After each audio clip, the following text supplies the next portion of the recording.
on, Black people? My name is Dr. Boyce Watkins, and I had a thought I wanted to share with you guys. I hope that it's taken with the spirit that it's intended. It has to do with Kwame Brown. Kwame Brown has, this brother has set the internet on fire.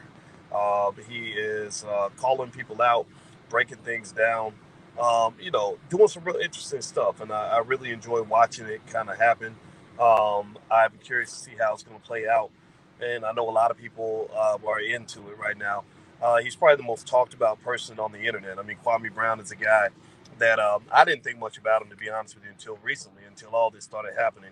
I knew of him like a lot of people did because of his play in the NBA. But it seemed to me that the whole idea of being called a bust for 20 years, it's unfair, and I can see how stressful that could be. But here's the interesting thing, right? I want to share this thought about the whole Kwame Brown situation. And I didn't really get involved too much. I did get hit up by Steven Jackson. I have to be honest with you. Steven Jackson messaged me. I've never talked to the guy.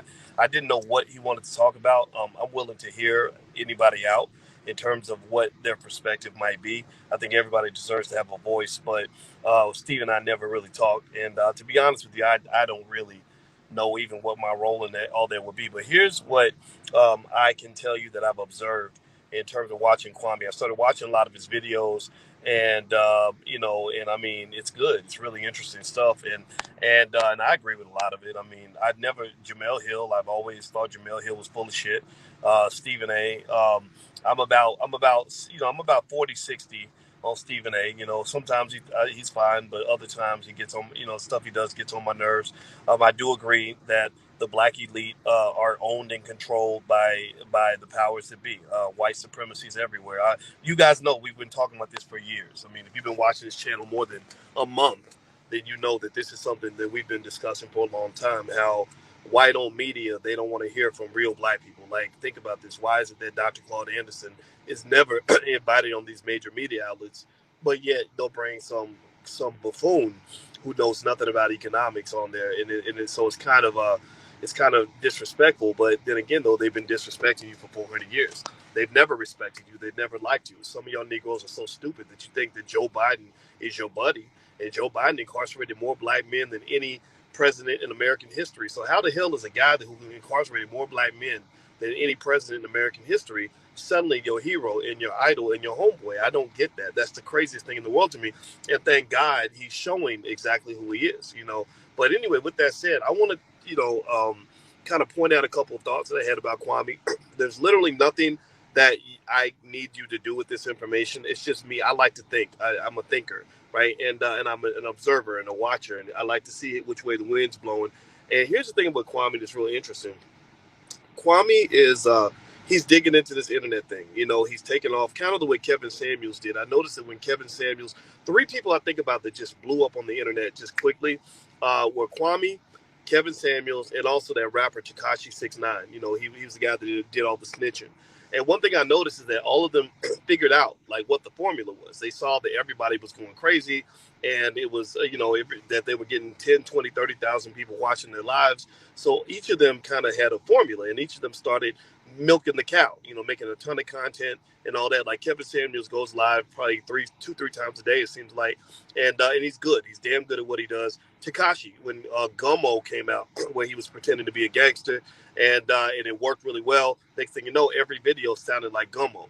And then with Kwame loves going online. He loves having this platform, and I'm happy for the brother. I really am. It's no problem with it at all. I mean, I'm sure people are scrambling and very upset that he's not owned and controlled by anybody, and that's what makes people like that very dangerous, right? If you have a guy that's smart, that sees what's going on, that cares about black people, and isn't scared to say what needs to be said, and there's not a white guy that can pick up the phone and control him, then that's a dangerous black man. Now, when you talk about Charlemagne, I see somebody said, talk to your friend Charlemagne, etc. Well, Charlemagne is my friend. Charlemagne has always been respectful to me, and and even Steven Jackson. I don't know Steven Jackson, but I'm not. I don't have a. I'm not going to dislike him just because Kwame dislikes him. Some of y'all have to understand discernment. Like sometimes you have people where you might be cool with both people, but they just don't like each other, and that's fine. That doesn't mean you have to pick a side, right? I don't think that the public should feel like they have to pick a side. The only side I want you to pick is the black side, right? The side that I pick is I'm B1, period. Like, that's it. That's what I am. That's that. I've been that consistently for 20 years. I've never shifted my tune. I pretty much give you what I see, and I'm as honest as I can be, and I give zero fucks what anybody thinks about that. I never have, never will, never do. Now, with that said, though, here's what I'm observing with Kwame, and this is what my warning actually in terms of where this is going to go. Kwame is powerful because he's a populist. I heard him literally use the term "we the people," right? And that's a populist kind of sentiment, and populist energy. That is the kind of energy that you have behind like the summer protests with Black Lives Matter. Populist energy was what was behind the movement on the right when the people stormed the Capitol. Populist energy is what is behind like the Tea Party or the French Revolution.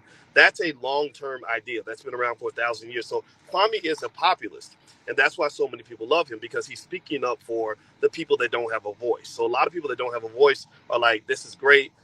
This guy is really saying what we want to hear.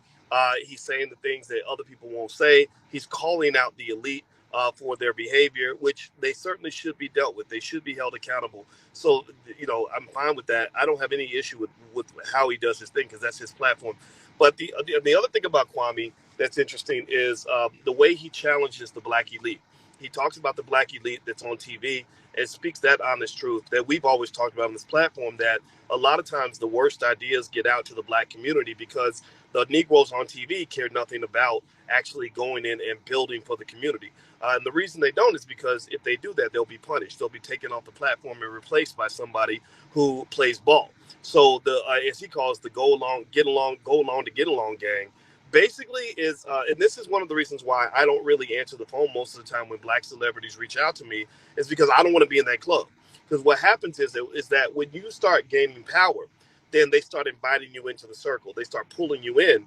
And next thing you know, when you do a video, somebody's calling you saying, hey, man, I saw what you said about so-and-so, and I'm hoping that you could, like, not do that anymore, not say that anymore, or change your tune a little bit. I've had that happen. I remember Mark Lamont Hill called me about something I said about Melissa Ford, the video vixen lady. And no disrespect, I just gave my honest opinion. I remember Al Sharpton used to do that. When I was hanging out with Al Sharpton, he would call me and kind of try to sway my opinion or lobby me, right? People want to connect and be able to have access to you. And so the best way to kind of keep an independent voice is to have some degree of isolationism or an extensive amount of vetting that you do to ensure that you don't let too many people in your